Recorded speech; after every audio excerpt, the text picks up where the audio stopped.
Hi everyone, I'm James Collins from Inclusive Communities at the State Library Queensland. As you can see, I'm recording this from my dining room. And just because we can't access State Library at this point in time doesn't mean the fun has to stop. In this short video, I'm going to show you a very quick activity to make a Lego Mindstorm record player. We're going to take this coloured record, which is back to front, as well as coding one of these Lego Mindstorm EV3 units. So sit back and enjoy the show. For the full activity plan, head over to the State Library Wiki with the address that's on screen. Click on the digital literacy link on the left-hand side of the page and scroll down to Lego Mindstorm. Down under Activities, click on the Lego Mindstorm record player link. Here you'll find the activity plan, build instructions, record template, as well as a few saved coding files. This activity works on the tablet app or the PC Mac versions.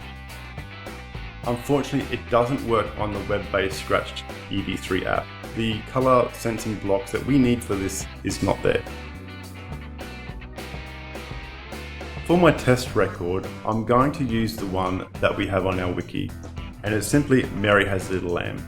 If you know your nursery rhymes, you'll know that Mary Has a Little Lamb only has 3 notes, C, D, and E. And you can see on our record, we represent each note from a different color: green, yellow, and red. So when we code using the various apps, I'm only going to be using these 3 different colors.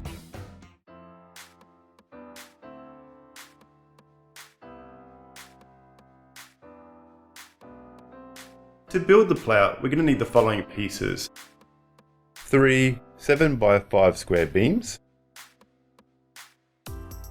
1 beam that's 11 holes in length, a beam that's 13 holes in length, 2 beams that are 15 holes in length, 4 4x6 lift arms, 3 3x5 beams that are bent 90 degrees, 1 axle that's 8 holes in length, another axle that's 4 holes in length with a stop at the end, an axle that's 3 holes in length, 8 long pins, 16 normal pins, 6 axle pins, 2 bushes, 3 half bushes, a perpendicular axle joiner,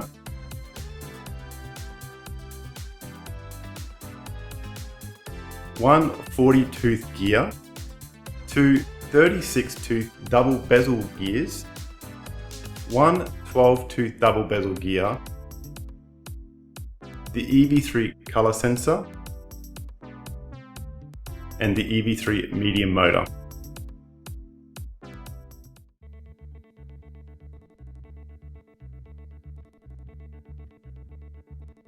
Grab the 7x5 square beam and place an axle that's 8 holes in length into the center hole on the short end. Then we're going to place 2 bushes on the axle on the end inside that square beam.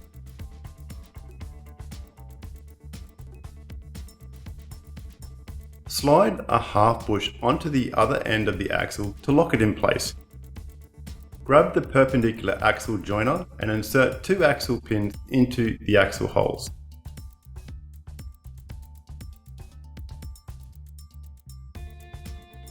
Insert the 4-length stop axle through the hole in the axle joiner, then place a half bush onto the axle to lock it in place. Now we're going to insert the axle joiner inside the 5x7 square beam on the short end.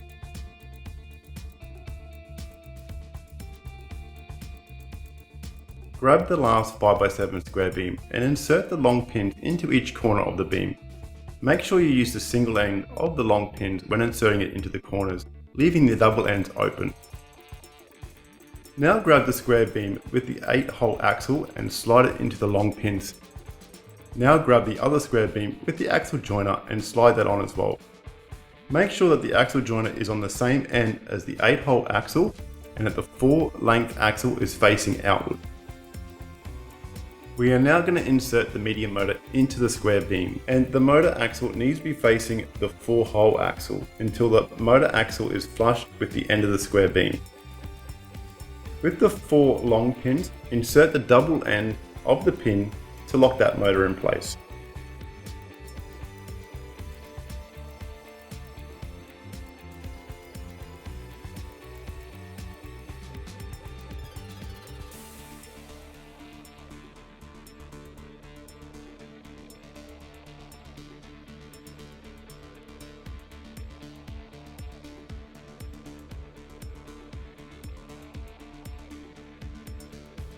Next, insert the 3-hole axle into the medium motor and add a half bush onto that axle. Now we're going to put on the gears. Place a 12-tooth double bezel onto the axle coming out of the medium motor, and the 2 36-tooth double bezel gears, one onto the 4-hole axle and the other onto the 8-hole axle.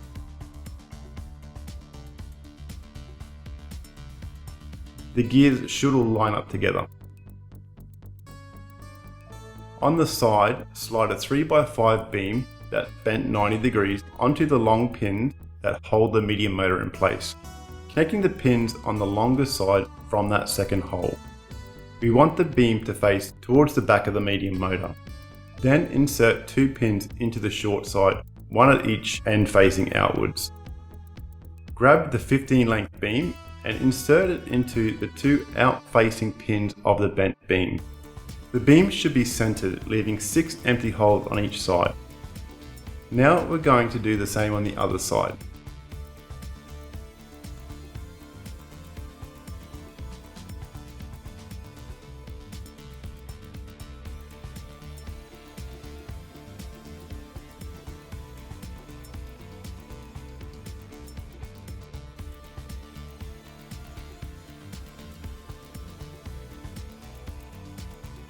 Onto the record holder.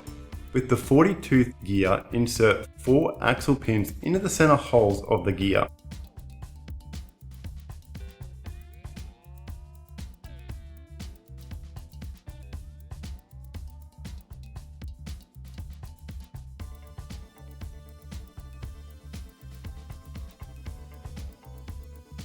Next, we're going to insert 4 pins in each second hole on the outside of that gear.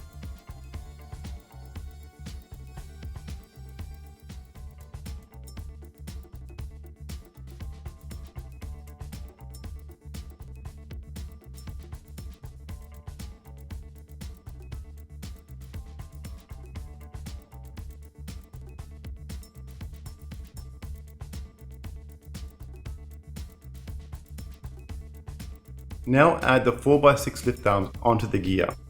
Each lift arm is connected using an axle pin in the end of the lift arm and the pin in the second hole, the hole next to the axle hole, making sure that each lift arm is facing in the same direction.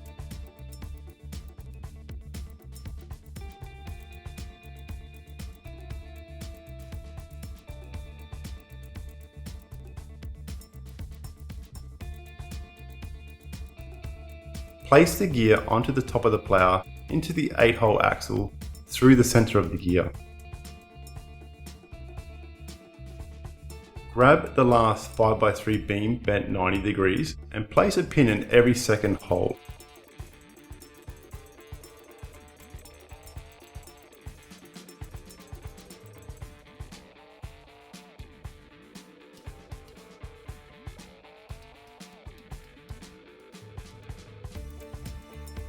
Next, we're going to insert the 11-hole beam onto the short end of the bent beam and the 13-hole beam onto the long end.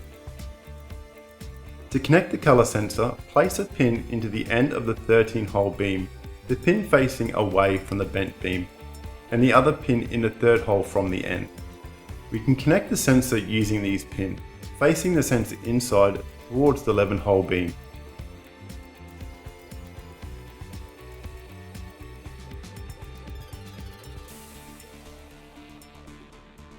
To connect this to our player, place the 2 pins into the top of the outside 5x7 square beams on the side.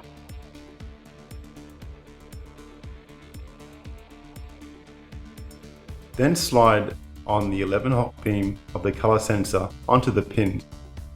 We want the bent arm of the color sensor facing the outside of the player.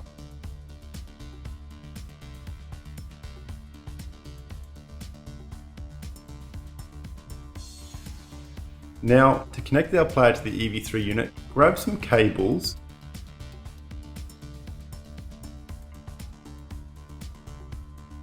and connect the color sensor into port 1.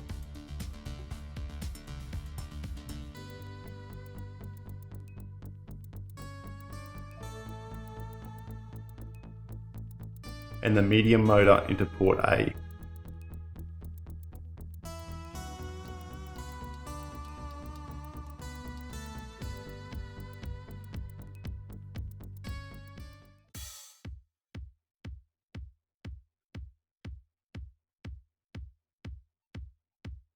On the tablet version of the EV3 app, we're going to create a new program, and to start, under the green category, we're going to drag up a medium motor block and connect it to the play block. Make sure that it is set to port A and change the function to on. In the options, we're going to set the power to 4. If you have trouble with the slider like I do, most options have a keypad you can press and use to set the value. Next, under the yellow category, we want to connect the loop block to our program. Change the function from an unlimited to a time and the seconds to 15. We use 15 seconds because our record has 30 segments and we are going to play each note on each segment for only half a second. Now we want to use a switch block. Drag it up and place it inside the loop block.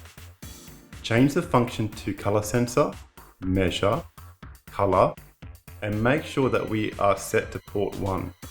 You can see this has changed the cases along the top of the switch block. We have if we see black, if there is no color, and the option to add a new case. The black case has a little star link to it. This means that the black is the default case. When the color senses a color that the color isn't listed in our switch cases, the program will treat it as whatever color is set to default. We're going to change our default case from black to no color in this program. So tap on the no color case and then tap on make default. This will move the star over to the no color case. Now my record uses 3 colors for the different notes. Red is note C, yellow being note D, and green is note E. So I'm going to need to add these cases into the switch. We have a black case already, so to start, I'm going to change that to red. Inside the red case, I'm going to go to the green category and drop in a sound block. For the sound block, change the function to play note, change the note to C6, and the duration for half a second or 0.5. I'm going to leave the volume and the play types as their default. To add the yellow case, tap on the plus in the case list, then the new case, changing it to yellow. Then as per the red case, drag up a sound block, changing the function to play note, the note to D6, and the duration to half a second. Now the final case. Do the same again, but instead, this time we're going to set the sound block to E6.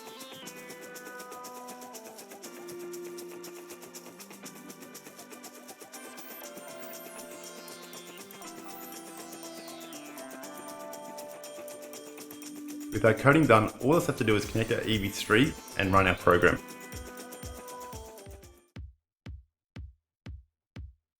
Over on the Lego Mindstorms EV3 app for Windows, we want to make a new project, new program, and press open. Under the action category, drag up a medium motor and connect it to the play block, making sure that we're set to port A, and change the function to on. Now we're going to set the speed to 4.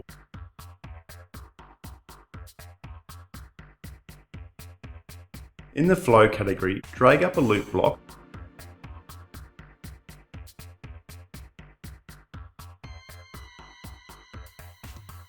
changing the function to time,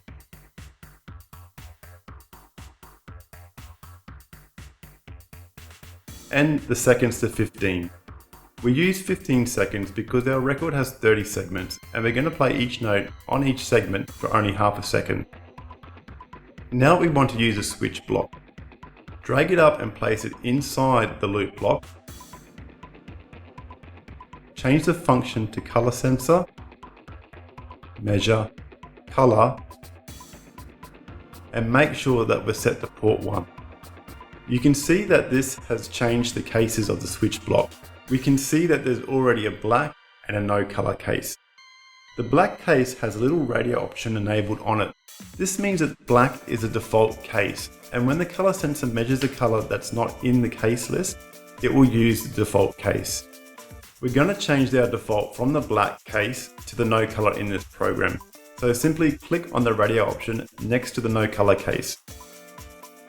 Now, my record uses 3 colors for the different notes. Red being note C, yellow is note D, and green is note E. So I'm going to need to add these cases. We already have a black case, so to start I'm going to change that to red. Inside this red case, I am going to go to the action category and drop in a sound block. For the sound block, change the function to play note. Change the note to C6 and the duration for half a second or 0.5. I'm going to leave the volume and the play type set to their defaults. To add the yellow case, click on the little plus button that's at the top of the case list.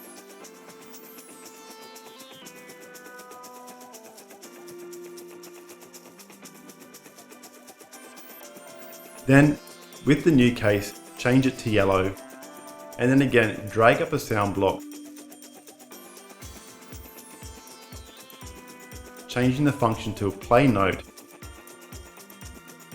the note to D6, and the duration for half a second. With the final case, do the exact same again, but this time we're going to set the sound block note to E6.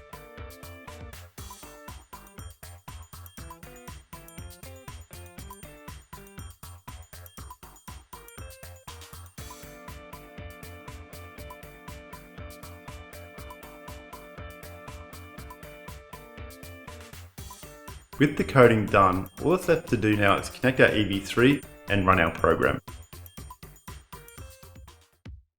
For the Lego Mindstorms EV3 classroom app for Macs, we're going to create a new project.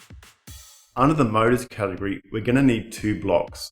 First, drag out the set speed block and place it under when program runs start event. Next, we're going to drag out the start motor block. Make sure that both motor blocks are set to port A and set the speed to 4%. We also want the motor to spin in a clockwise direction. Next, under the control category, we need a repeat block. Drag it out to underneath the motor block and change the count to 30. We set it to 30 because our records have 30 segments on them. On to playing the sounds. Here we're going to need an if block for each color that we use on the record. My test record only uses 3 colors, so I'll need 3 if blocks. I'm going to need to nest these inside themselves under each ifs else section.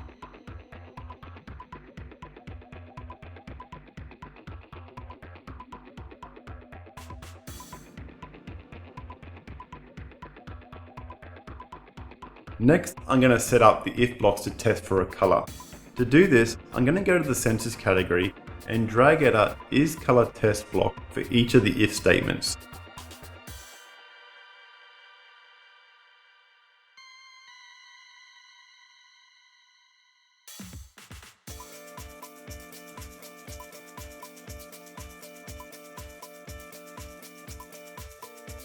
For each of these tests, make sure that they are set to port 1 and change the color test for each of the colors you use on your record. Here I'm using red, yellow and green.